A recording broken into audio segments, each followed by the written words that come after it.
The vibrations continue for hours as the iceberg settles. Fish drift past your hiding spot, some alive, some dead, all confused.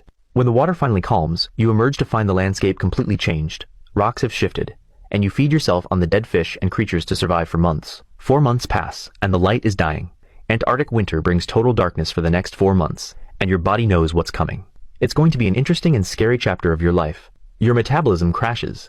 Your heart rate drops from 15 beats per minute to just 6. You're not dying, this is survival mode, shutting down everything non-essential to make it through the months when food disappears. You find a crevice in the rocks and squeeze inside. Your blood floods with antifreeze that stop ice crystals from forming in your tissue. Without them, you'd freeze solid from the inside. The darkness is complete. You lose track of time. Days blur into weeks. Then something moves outside.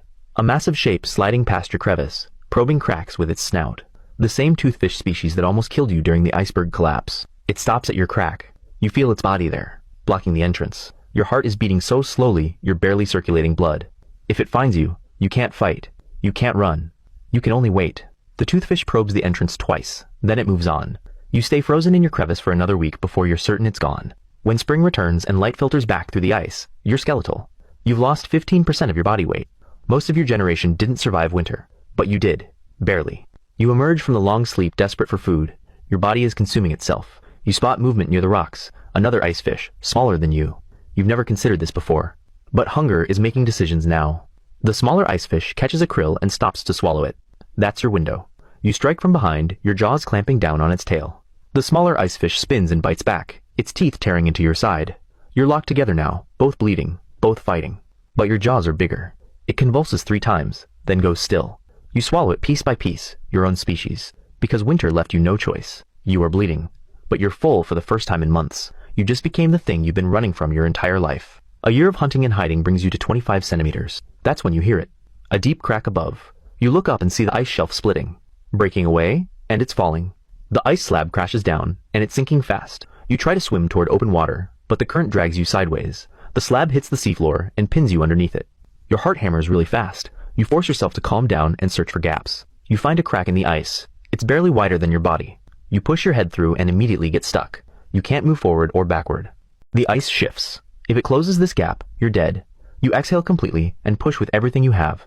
Your scales tear against the rocks. Your gills scrape against ice. Then suddenly you're through. You drift there, bleeding from a dozen wounds, as the ice seals the pocket completely behind you. 1 minute slower, and you'd still be in there. But you somehow survived and spent the next few months hunting fellow small ice fish and krills to survive.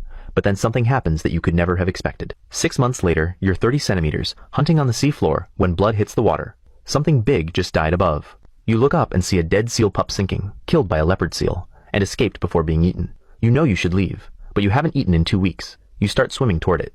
You're not alone. 2 adult toothfish rise from the depths. 3 more ice fish approach from the sides. Everyone wants that pup.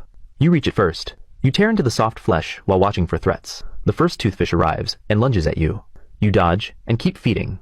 The second toothfish attacks the first. They're fighting each other, fighting you. Blood from 3 different species clouding the water.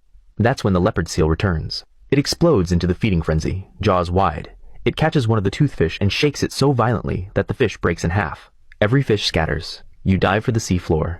You wedge yourself under a rock overhang, your stomach half full, bleeding from 5 new places. You just survived a feeding frenzy, but you're starting to realize survival might not be worth the cost. 6 more months brings you to 35 centimeters. You've claimed territory on the seafloor, capturing every small ice fish and surviving, but something's wrong with the ocean. The temperature has climbed. Your heart is beating fast, trying to compensate, but it's not enough. You're collapsed on the rocks, gills pumping frantically. When you see movement, another ice fish drifts above you. It's dead, killed by the warm water. You're looking at your future.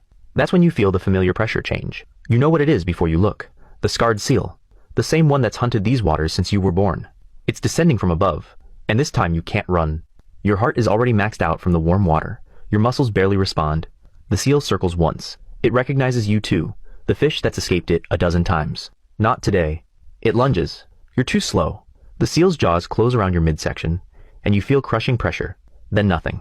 Your oversized heart beats twice more, pumping clear blood into warming Antarctic water. Then it stops. After 3 years surviving Earth's harshest ocean, you die because the water got warmer and your body couldn't adapt. The seal didn't kill you. Climate change did. The seal just finished the job. You survived everything Antarctica threw at you, except the one thing evolution never prepared you for. And there's an animal out there facing something even worse. Watch that story next.